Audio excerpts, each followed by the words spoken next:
Testing one, two, testing one, two, one, two. House Culture Conversations, Saturday, August 12th. We are just getting this thing started, and we are in three, two, one. What's happening, good people? Good to see you, DJ D Lot. And it is Saturday. And as you know, we just have a good time on Saturdays, meeting interesting people around the culture of house music. And tonight is special for me because we're going to hang out with somebody from back in the day. We came up different parts of the culture.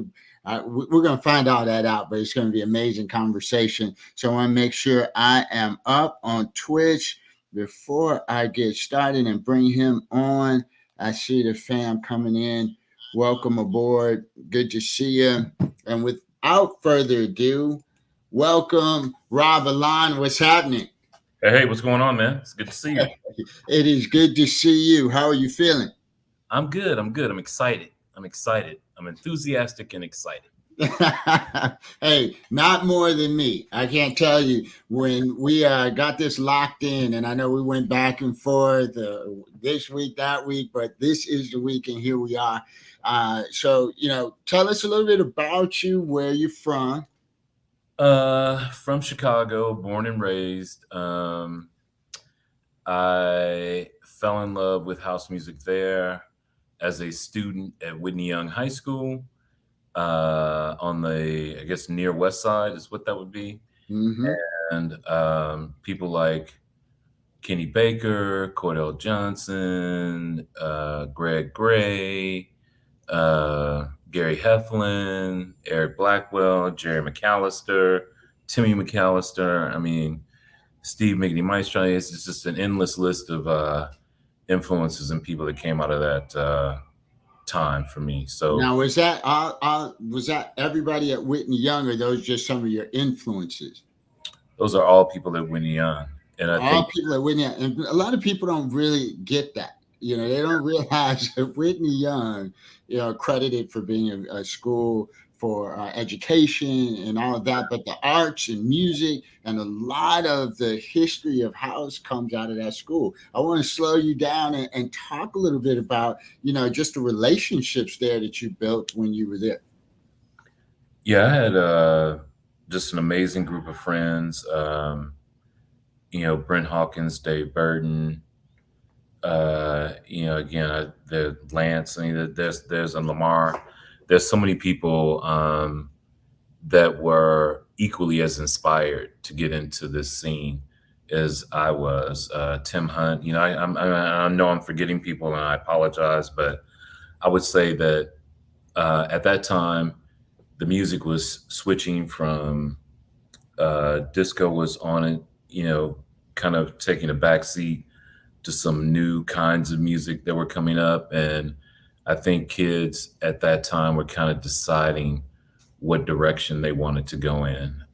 And I was happy to be a part of that, not only just from the listener's point of view and the dancer and the energy that the kids had, but more on the tech side and manipulating these records and creating remixes on the fly and all that. That's just something that really appealed to me, and being able to translate that energy to the dance floor was, it just really spoke to me and my friends. And that, started from back going to see some of these DJs play, and that permeated into high school life for us. I went to Mendel, and I tell people all the time, I can't explain it. You just kind of had to be there. But it was throughout everything we were doing. We couldn't wait to get to the weekend. I mean, we were in school, but it was all about, man, where are we going to be this weekend? Who's playing where? Who's doing what? Sauers, the playground. I mean, it was just electric. And to your point, you guys formed a couple of groups and clubs when you guys were there at Whitney Young. Talk about that. Yeah. Greg, Gary, Eric, myself, Kenny Baker, we definitely were, trying to do our thing and make our mark. And so we had this group called the Body Snatchers. And hey man, it's just I just the truth is what it is. I'm paying for it years later, but at the time, we thought we were cutting edge.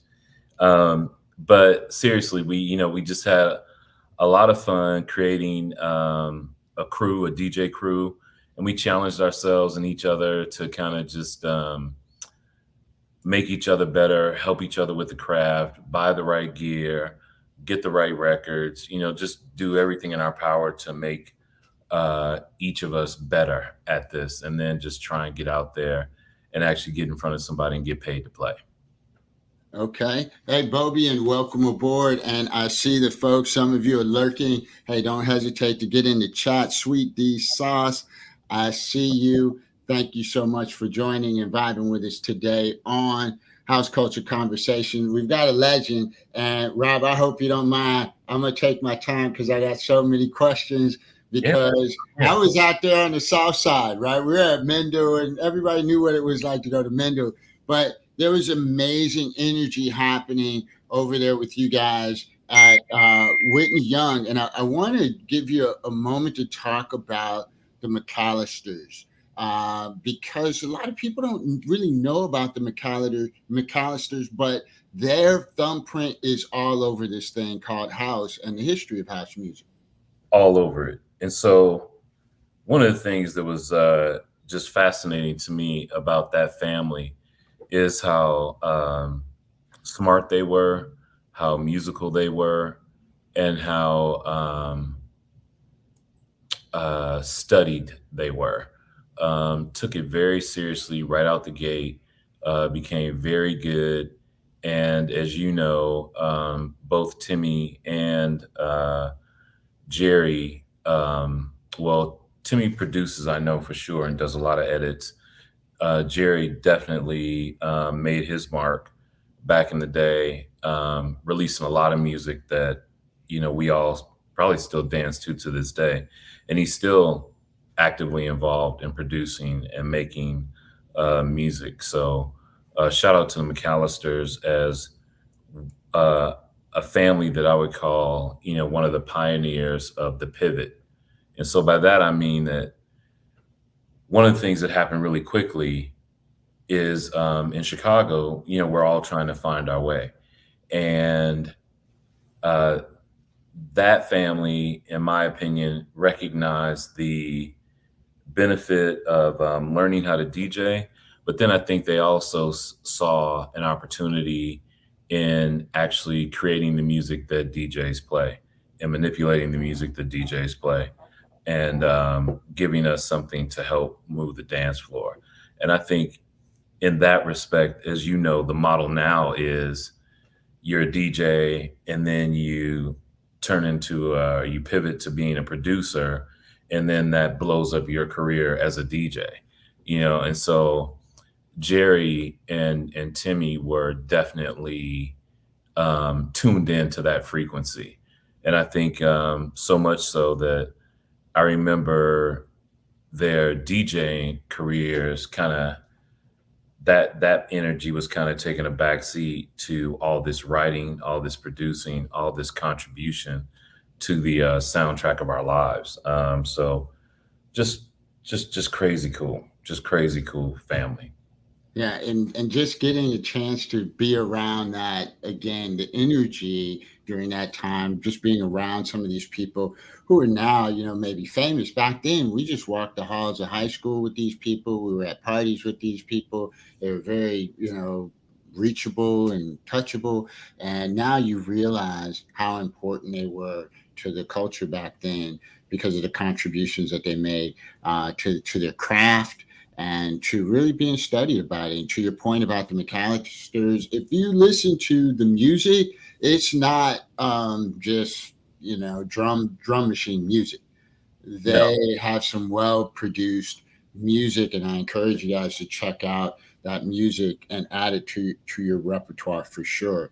Now, as you've come out of that, you became a DJ, and one of the things that was notable for you is winning a battle at Sauers.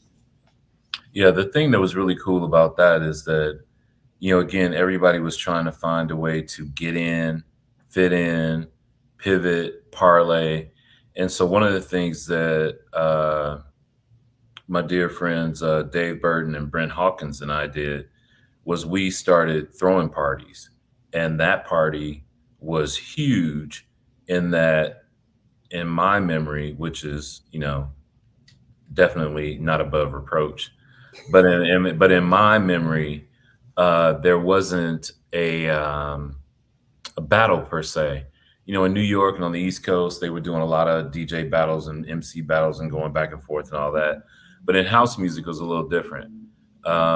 And so we had this idea that we would throw this battle, and like get the tippy top tier DJs to participate. So we were looking at Farley, who would not do it. I don't know if people know this, but his philosophy back then was that number one, I'm the best, and then number two, if I don't battle, I'll never be defeated. I can't lose. So he wouldn't do it. He wouldn't do it. But he was definitely approached. Uh, so I think we had Keith Fobs, Steve Hurley, Eric E.T. Taylor, and Leonard Rroy, and maybe some, a couple other people we were interested in, but had no idea the battle would be what it was and turn into what it turned into. And I think at that time, nobody had given out a $500 prize to anybody, and even my friends at Park Avenue Promotions said we were crazy for giving out that kind of money. Yeah, I'm serious. I mean, and I had a lot of respect for the cats at Park Avenue Promotions because they were in the game before we were in the game, and in terms of promotion and throwing parties. And so I looked to them for advice and direction, and just kind of studied their blueprint. And back then, it was community, and we were definitely trying to do our own thing, but those cats were very helpful in giving us some direction and helping us kind of see our vision to fruition, whether they knew that or not. We were taking notes. So Yeah, yeah. Well, we want to say hello to Midas Retouch and to Jerome. Oh, gentlemen, good to see you both, producers and DJs. It goes to what you were saying earlier is that you're a DJ, you produce music. It kind of is a circular right thing, and as a producer you get more of that exposure as the DJ, and they both kind of support each other. But you also mentioned something else that's really interesting, is that you threw parties back in the day, and that's something as well as promoters and party givers and throwers, that kind of thing, that also is part of that. And what people don't realize is that we were kids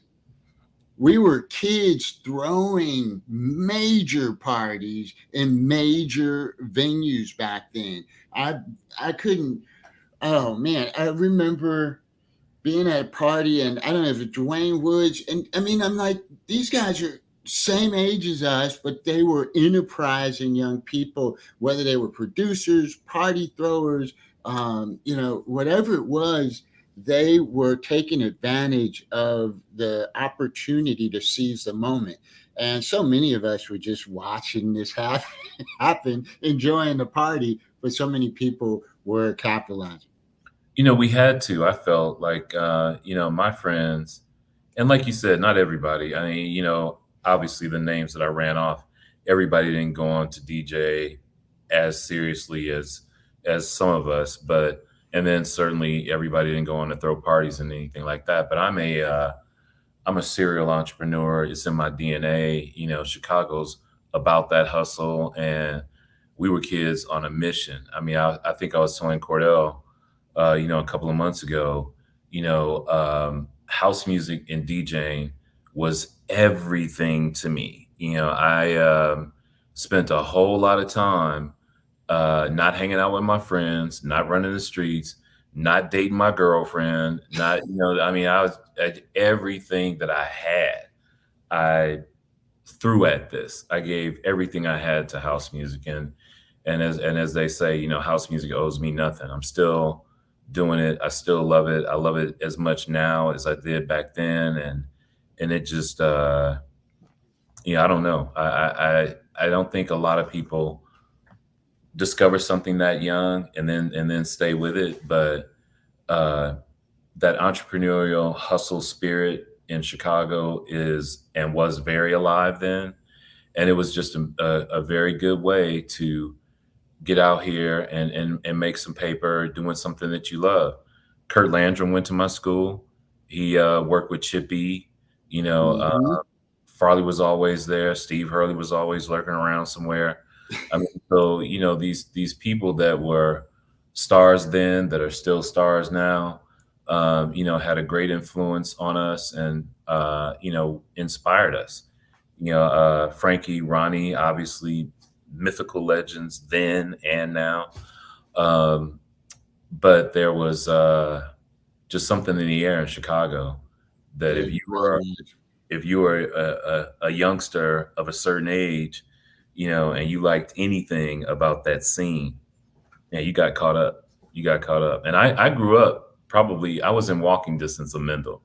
I grew up on 101st and Prairie, and I would be at those Mendel parties, especially during the summer, losing my mind because at that time it was an all boys school. Mm-hmm. Golly, there would be some beautiful girls finding their way to those parties. And I remember this guy that had this heavily modded yellow Corvette, and I hated on him because he had everybody's attention, and it's just, I don't know, man. It's just a special time in my life, and that it can still be special, all these years later is just. Absolutely. Daryl Mellow, man, we see you. Good to see you. Thanks for joining us on House Culture Conversations. Don't hesitate to drop a question in the chat. If something's on your mind you want to ask Rob Alahn, do not hesitate. So now I want to ask you a question because you were there back in the day. How did this thing get started? How did this thing get started? Some people say it's Frankie. Some people say Jesse. And I had Jesse on the show, and Jesse will tell you a story about, he had the first house record. It was first called House in Chicago. How do you understand the origin story? I think that's an interesting question, and what I want to say to preface it before I answer it is that I think one of the most interesting things about history is that in very few circumstances do you realize that you're making it when you're in the midst of it. So I'll give you an example. Chicago was huge, huge on the clarity of sound. You had to feel that music. The music had to be moving through your body, and it had to be crystal clear, and your blends had to be Trump tight. I mean, they had to be precise.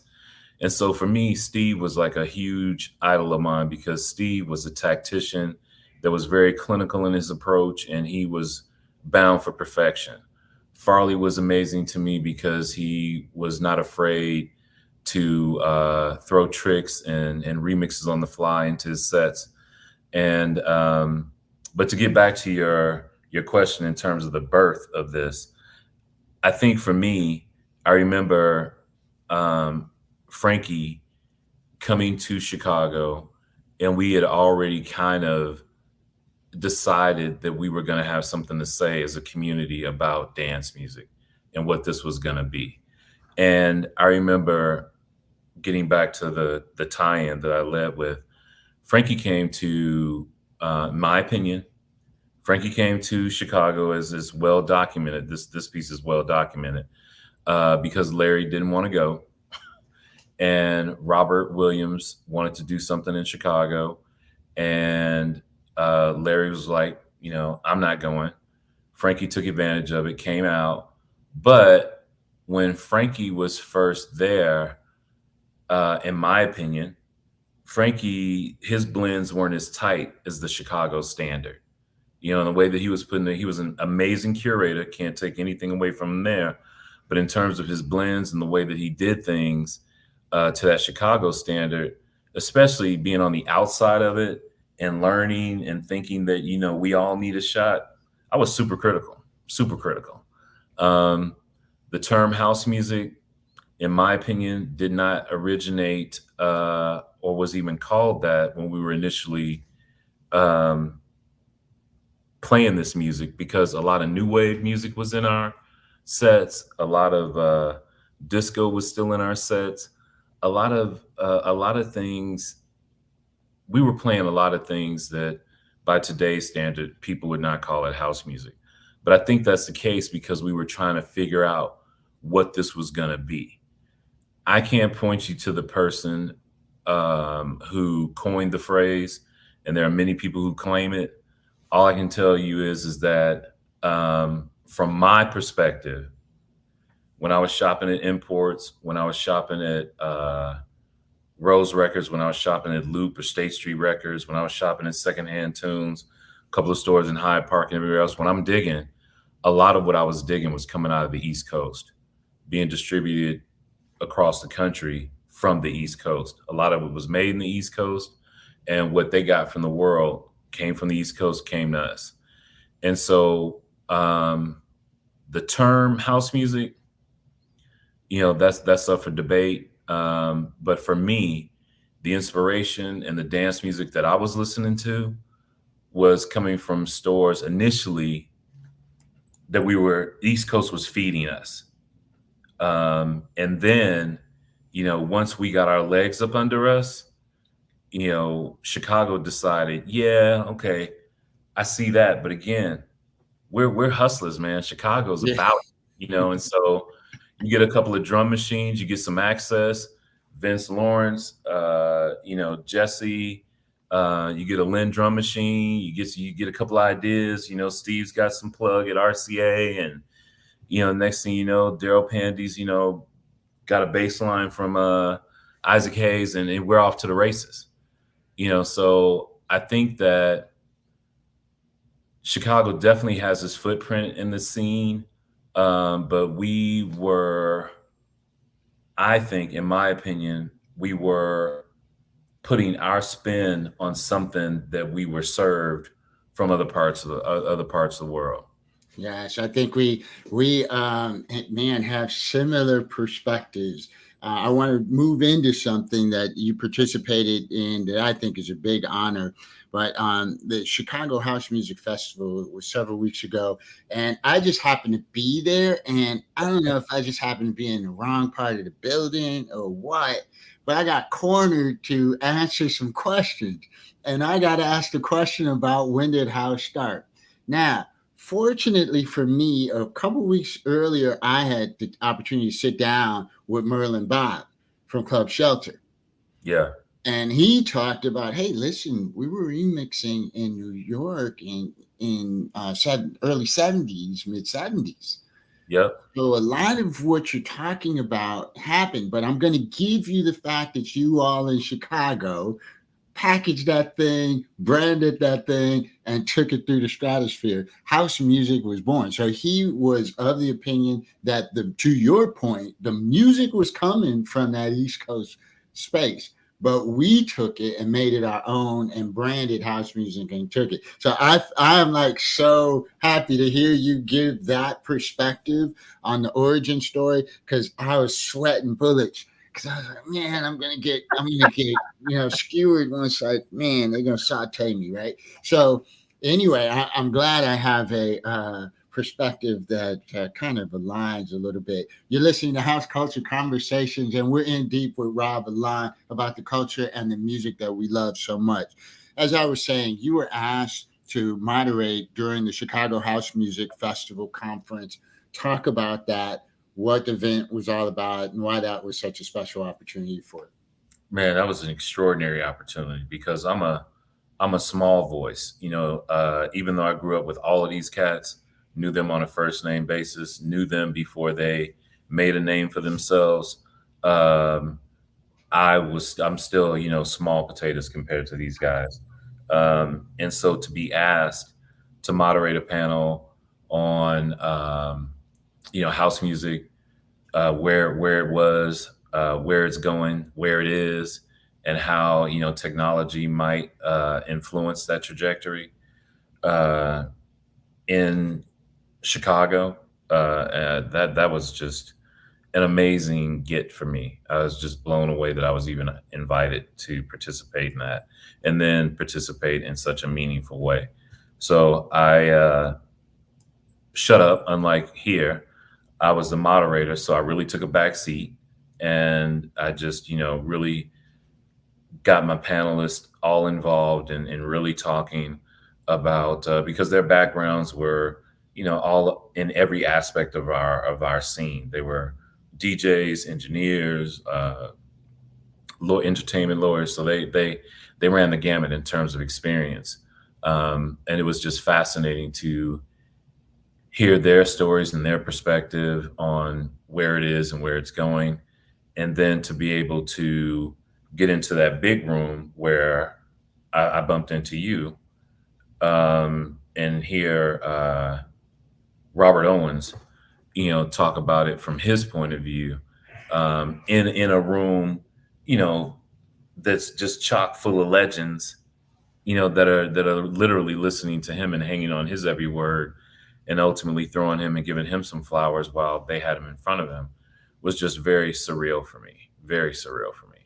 Absolutely. I mean, you talk about Robert Owens. He was a highlight at the end of the night. And what's the song that the most familiar one most folks would know in the chat? Is that was that the "I'll Be Your Friend"? I'll Be Your Friend, Tears. Yeah, Yes, Tears. That's the one. Tears. yeah, You'll probably know him from those songs back in the day. "I'll Be Your Friend," Tears. Just incredible music from back in the day. Very and timeless. Uh, yeah. Very, very, very timeless. And that was just so much fun to see all those people. And there was a number of other people in the audience as well. I was amazed at all of the history that Yeah. was in that room. Robert Williams was in that room and arguably could have been the guy taken front and center, because when we're talking about the birth of house music and all that, and that conversation doesn't include that cat, you missed the whole. You missed. There can be no further conversation, because it's like talking about politics, but we don't vote. If you aren't familiar with Robert Williams and you haven't Googled that guy, or figured out how he weaves his way into the fabric of this this thing that's called house music, you're doing yourself a grave disservice. And if you want to be able to speak um, intelligently on this particular topic, you definitely have to have his name in your repertoire. So he was in the room, is why I'm, talking about that. But Glenn Underground was in the room. I think Ron Carroll was there. It's just Yes. there was a bunch. Lori Branch was there. I mean, people that just. And again, the thing that's fascinating to me is how many people were in the room that hadn't picked up house music, you know, last 10 years. Yeah. Were elder statesmen, women, elder people in this craft that were, trendsetters, pioneers, and just really, I'm talking about a couple of bricks that I might have set in some mortar. And I'm sitting in a room full of people who laid the foundation. And so, I mean, I can't crystallize this point to you guys enough. And Daryl and some of the other cats that are in the room, they know, because they were there. And so when you have somebody speaking to you from a place of, uh, when they were there for the origin story, it just hits different than, and it's not taking anything away from the young cats that were there, because there were some young people there that were really on their game and have really made some significant strides. But when you can go right back to the beginning with people that were there, when so many of us have passed on, and still get that firsthand account, It yeah, was just priceless. It was priceless, and DJ Lady D was there. There was, I Yeah. mean, there was just, you could go on and on. Uh, it was a special time, very very electric. Why do you think house music has continued to be so popular? Like you said, there was a lot of young people there. This is not something that's aging out, right? Like you think about other genres, or you think about certain stars or things like that. They come and go, but house is still expanding, and it's going into different art forms and having different textures. Why is that? I think the biggest, one of the biggest contributions to that fact is uh, DCASE, for example, Department of Cultural Affairs and Special Events, Dave Chavez and Kevin McFall and some other people there in Chicago doing their level best to use their platform and their positions to keep it going. Because these festivals don't pay for themselves. That event didn't pay for itself. Um, it takes real support and real vision. And um, I think that this is it's cliche, but house music is a feeling. And I think that that feeling translates to a lot of people, especially when it's served properly, in the right form, with the rights, in the right gear, the right equipment, the right room.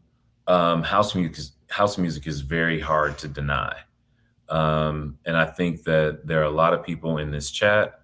There are a lot of people in this world that take it very seriously and are committed to that role of service and ambassador to make sure that this genre continues to exist and move down the road. And I certainly think COVID helped in a very ironic way. I think that COVID helped people miss dancing, miss being out, miss the music, and I think it also helped DJs introduce themselves to an audience that they didn't know they had.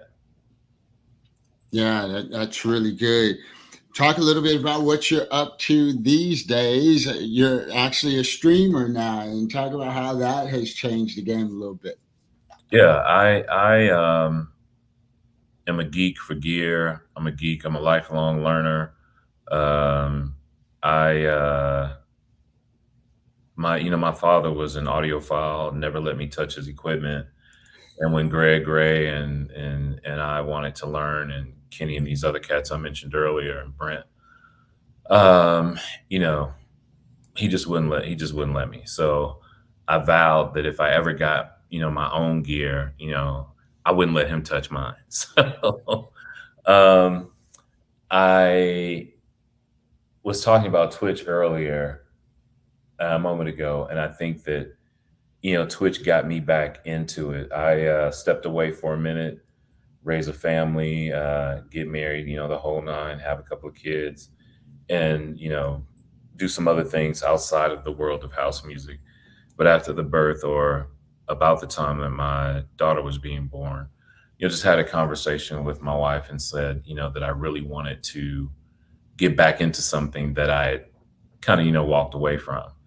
And so, with her blessing, I went out and bought all this gear, and came home and just totally immersion, got back up to speed because I had left DJing with vinyl, missed the CDJs almost completely, and was about to miss the digital transformation that Serato brought about with DVS.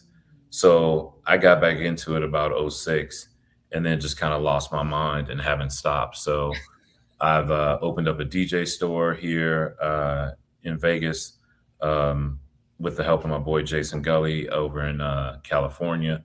And here the shop is called One Stop DJ Shop Las Vegas. I'm DJing with my Unfiltered Soul brother, Doug Mixer, here in Vegas at the Downtown Cocktail Room every Friday. And to your point, I stream here every Saturday, I mean, I'm sorry, every Sunday. Yep, there it is. I got it right on the screen for you. Save me, man, because this is an etch a sketch, and it's gone. It's gone. Um, so I'm super. I'm sorry, my son has asked me for the link, and I didn't send it to him. So let me really send it to him really quickly so he can get in here. I just, for me, I'm just trying to stay current, keep sharing with the people what I have for them, and hopefully they enjoy it. But for me, even if they don't, house music is a part of me. It's I'm still buying records, I'm still playing records. I'm if 2 people listen or 200 people listen, I'm playing. If nobody's listening, I'm playing. So if you ask me what I'm up to these days, it's playing these records and and trying to move a dance floor somewhere and enjoy Yeah, myself. I tell you, and it's been an incredible journey that this thing called house continues to provide space for us so many years later. Who would have thought? Right. Yeah. When we were back there as kids, we would have never thought, you know, 40 years later, it would still be a passion of ours. I tell so many people I would have probably been in a heck of a lot of trouble if it hadn't been for house music. People must remember at that time in Chicago, Chicago was not a safe place. But house music created a safe space for us. Wherever we were with house music, maybe you got a little bit of a skirmish every now and again, but it was safe. All over the city, wherever house was played, it was safe. And I feel like that's something special to be articulated about, the culture. And I think that we have to continue to carry that forward, right? That was a black, brown, gay scene, and I think that when you talk about place not being safe, Chicago was not safe for black, brown, gay at that time, and so to your point, to provide a safe haven for people to find a coping strategy through dancing, through music, through DJing, through producing that keeps them off the street, keeps them out of harm's way, is something that still rings true today. I mean, this house music is saving lives left and right, and I know that it certainly has contributed greatly to my mental health as I'm trying to raise, co-parent, 2 beautiful teenage kids, and run a couple of businesses and live life and try to lose weight and all this other crazy stuff. So yeah, I just think that again, I just think that we were all very blessed to be at the right place at the right time and to recognize that moment and then seize on it the way we did. Because, like you said earlier, these were kids. And I think that that's the thing that is so hopeful about, this type of history and why I feel confident that it will repeat itself because kids don't know better.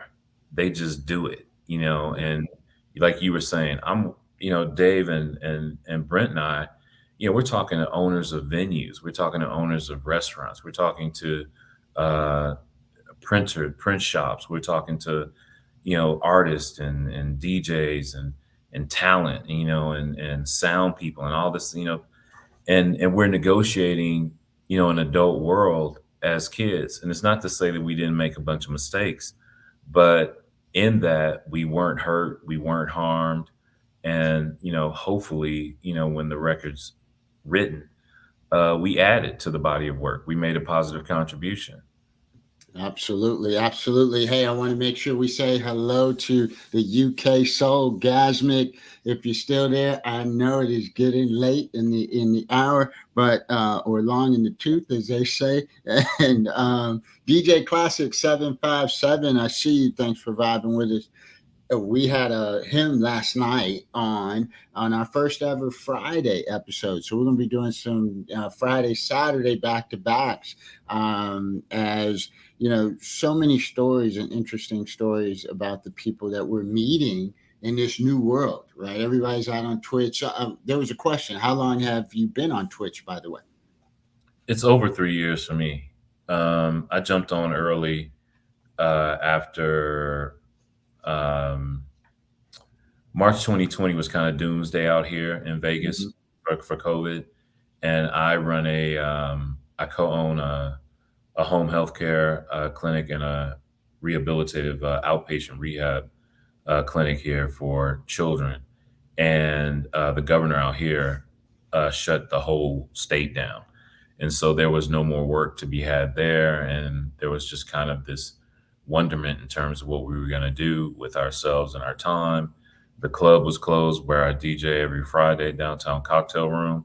So there really wasn't an outlet. But I remembered, and this may, some viewers here may not know this, Stickam was certainly a precursor to Twitch. And there were a couple other iterations and companies that had dabbled into this in terms of trying to provide streaming service and streaming content.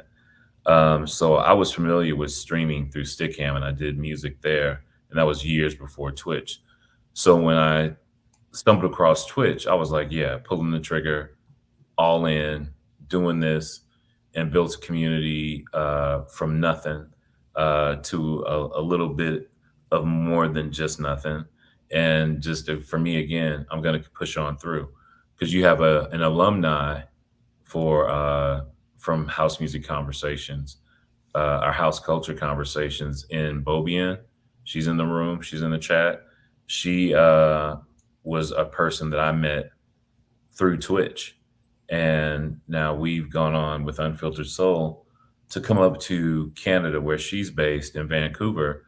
And we've done in real life gigs with her there and hoping to have her come down here one day and do some gigs with us in real life. So Twitch is a platform that I think any DJ that's trying to brand themselves, expand their brand, get noticed, get recognized, build a community around their brand, I would highly encourage them to put themselves in front of people who want to see what they have to say.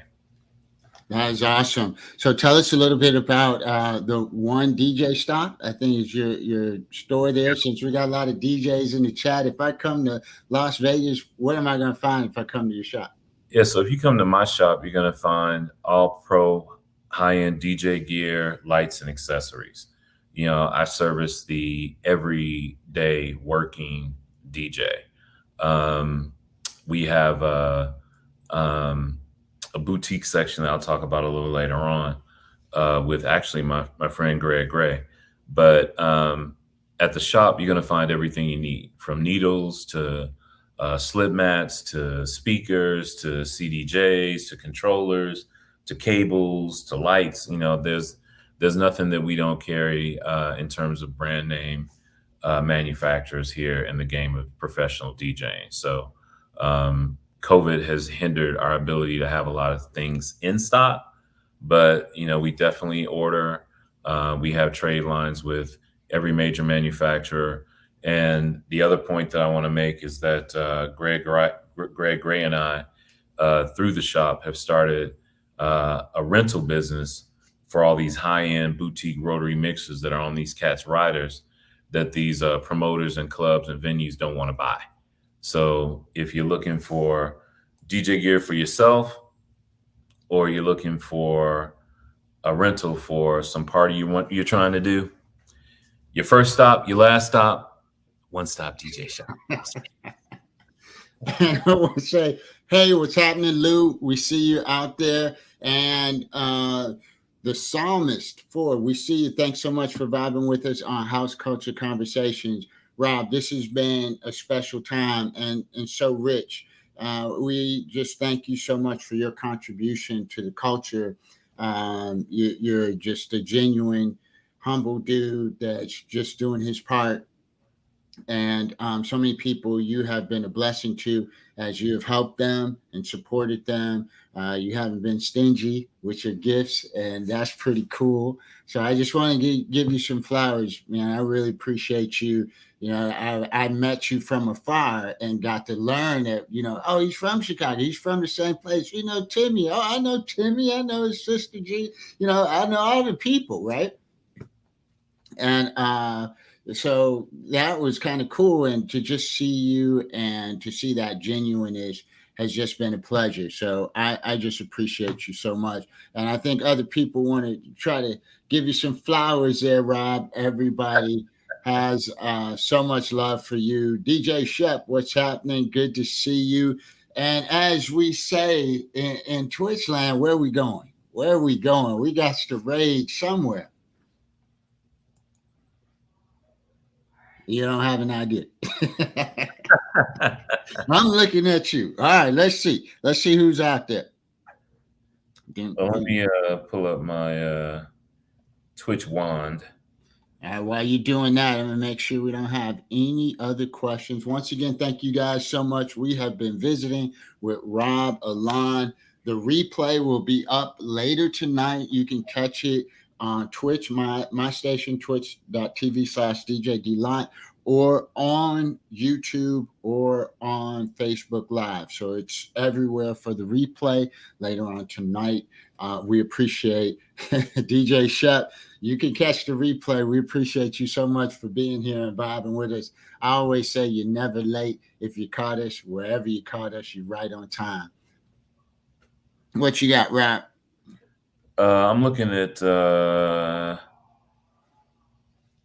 my cat. So the one thing I do when I try and raid the cats that don't have like 500 people in their room. They don't need our help.